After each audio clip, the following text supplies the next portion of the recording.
Hello, it's Rainbow Staple, and today we're here with the top 10 jar monsters.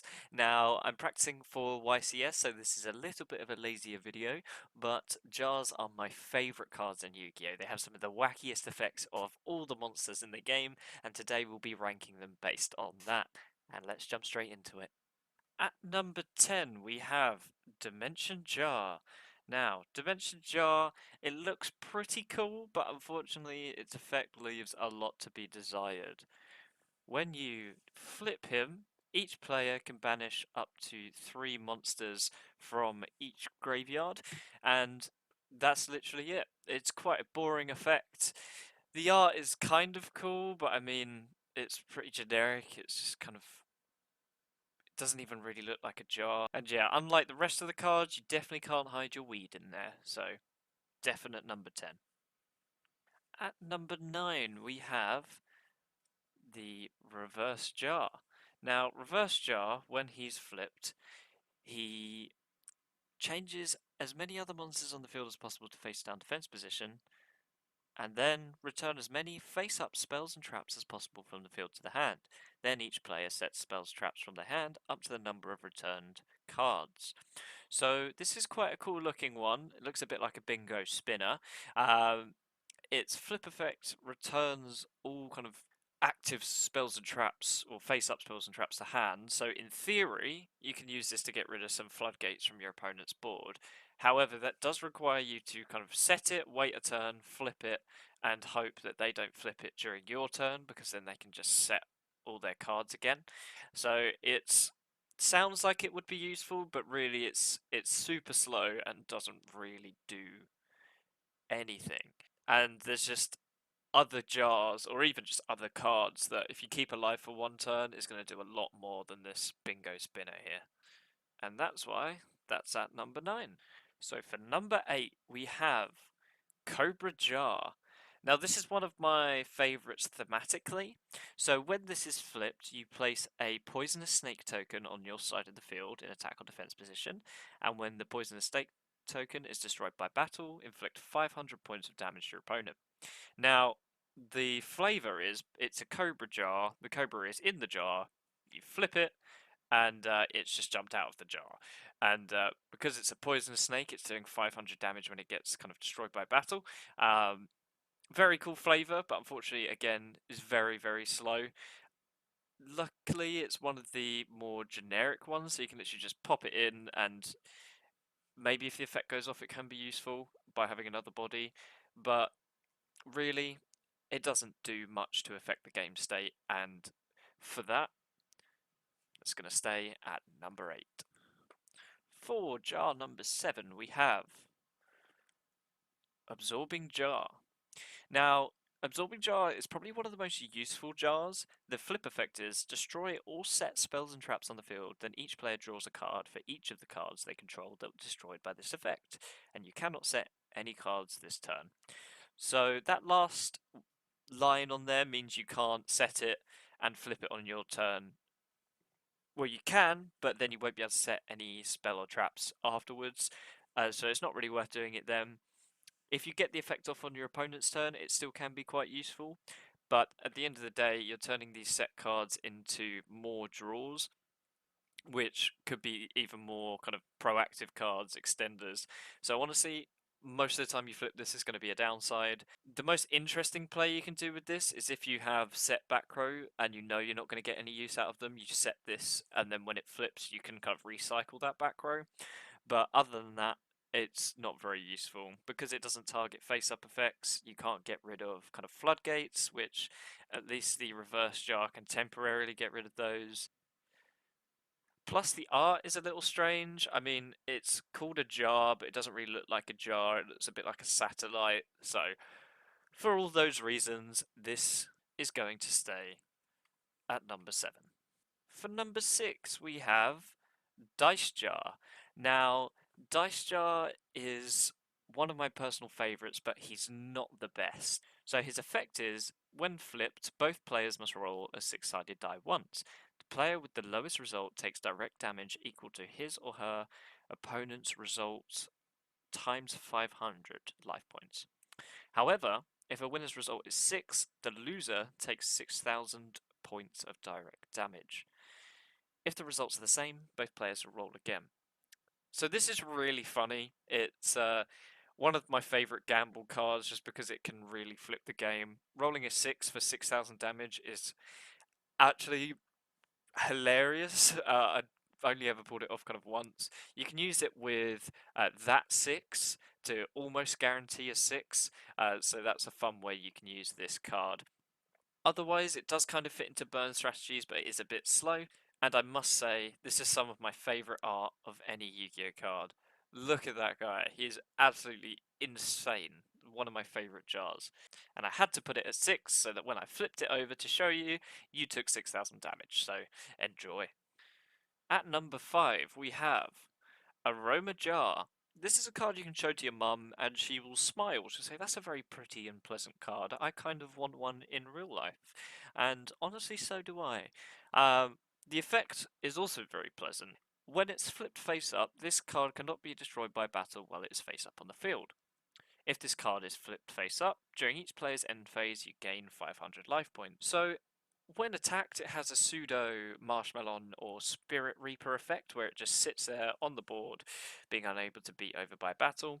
Unfortunately, it can still be popped by card effects, but sometimes you'll get a case where this sits up for a couple of turns, and because you gain 500 on each end phase, you end up gaining at least 1,000 most cases, since if they can't deal with it for one turn, they pass to you, you gain 500, and it comes back.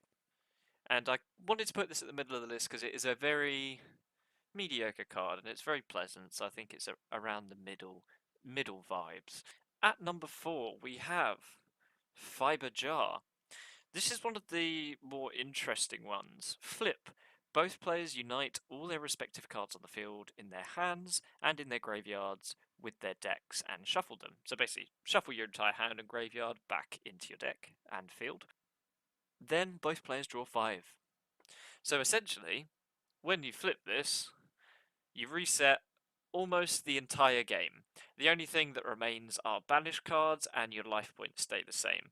Now I can see why this is banned because it feels very much just like a time waster card. I don't think there's anything you can really do to play off of this, unless you're playing maybe Final Countdown, but that's about it. So it's a very interesting card and I can definitely see why it's banned. And on a plus, the art is really cool. I don't understand fully what's going on, but it looks badass either way. So that's going to sit at number 4. Okay, we're getting into our top 3. Some truly recognisable jar monsters coming up here. So, for number 3, we have Cyber Jar. Now, Cyber Jar, its effect is, when flipped, destroy all monsters on the field. Both players then look at the 5 cards at the top of their deck and special summon all level 4 or lower monster cards among them in face-up attack position or face-down defense position. The rest of the cards picked are added to hand. So this is probably one of the most powerful jar cards. It's a really funny one because it's a half decent board wipe because it destroys everything. Although the variance on that second effect where you flip 5 cards face up from your deck and special summon monsters and add the rest, that can go either really well for you or really poorly, which is what I love about the jar cards really. There's so much variance because it can either absolutely give you so much advantage or give your opponent a bunch of advantage just depending on RNG. It's an archetype that I don't think we'll see much more of, but I'll be very happy to see. And on a plus, the art is sick. I mean, it is very reminiscent of the OG jars, and it just feels like a more modern version of it.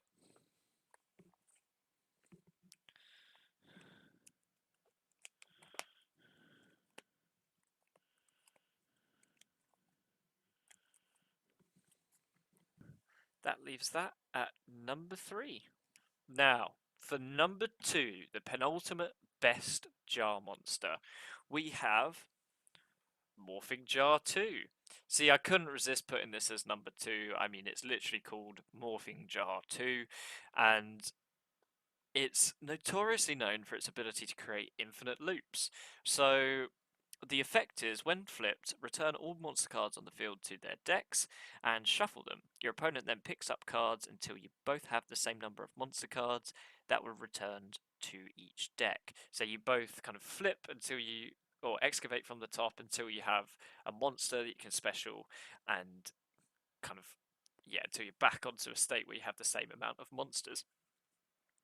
Now, the infinite loop with this is you can have only Morphing Jar 2 and a card called All Out Attacks, which will kind of force the Morphing Jar 2 to get flipped. So you will just continually excavate through your deck, set a Morphing Jar, flip the Morphing Jar because of the trap, shuffle, excavate the deck, go into a Morphing Jar, and you see the gist. It just keeps going and going and going and going. And I find that hilarious. There's also so many other jank infinite loops you can do with this card, and honestly, that's what I love about these jars. Just stuff that you don't see in any other card whatsoever that just causes so many wacky situations with them. This certainly deserves our number 2 spot. So, before we go on to the number 1 spot, we have a couple of honourable mentions. First honourable mention is the Jar Turtle. Now, his effect is, each time a Jar of Greed is activated, draw 1 card. The reason I didn't include him on this list is because whilst he has Jar in his name, I don't think he counts as a Jar monster because he is a turtle. And yeah, that's my logic behind it. He's not a Jar, so he won't make it on the list, but I thought I'd shout him out anyway. The other 2 cards I unfortunately don't have physically, but we have Water Omotics. So this is a normal monster, but it can technically be counted as a jar. The description says, transforms the water overflowing from a jar into attacking dragons. So she attacks with a jar. That kind of counts, and I do need to fill out my copies of that for the collection. The last honourable mention is YuGiOh.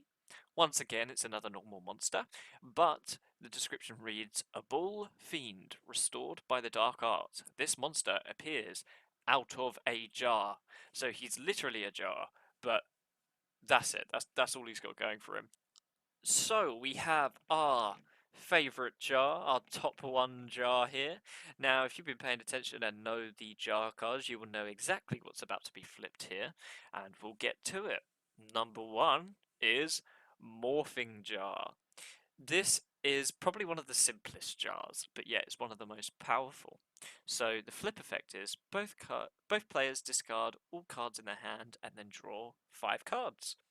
Now, what this can mean is, if this is flipped while you have, say, no cards in your hand, you can draw 5 cards. That's +5. If your opponent, well, it also works for your opponent, but, you know, if you can make it work for you, then it's amazing. So, oftentimes, you won't have many cards in your hand, both players. So when this is flipped, both players will be doing something. And my favourite part of it is it just changes the turn completely. People plan out their hands, and once you flip this face up, they have to rework their whole plan, reshuffle their whole strategy, at least for the next couple of turns, as what they thought they were playing is now in the graveyard. So that's why I love this card, and it's got so many different situations where you think, is it time to play this yet? Am I playing this now? And it's still popular, and in formats like Edison. And the last thing to mention is the empty jar strategy, where you use cards that continually flip this guy face up, discard your whole hand, draw 5, discard your whole hand, draw 5, discard your whole hand, draw 5, until you mill out their deck in 1 turn. This is the funniest jar card, and it is the jar card to look up to. It is my favourite, and I think one of the most powerful jars in the game. Thank you so much for watching. If you enjoyed the video, make sure to leave a like and subscribe for future content, new videos each week. If you disagree with any of my placements on the list, please let me know in the comments, as I'd love to hear your opinion on these jar cards. As I said in the beginning, they're my absolute favourite cards in Yu-Gi-Oh! They're so funny. And anyway, till next week, and as always, happy dueling.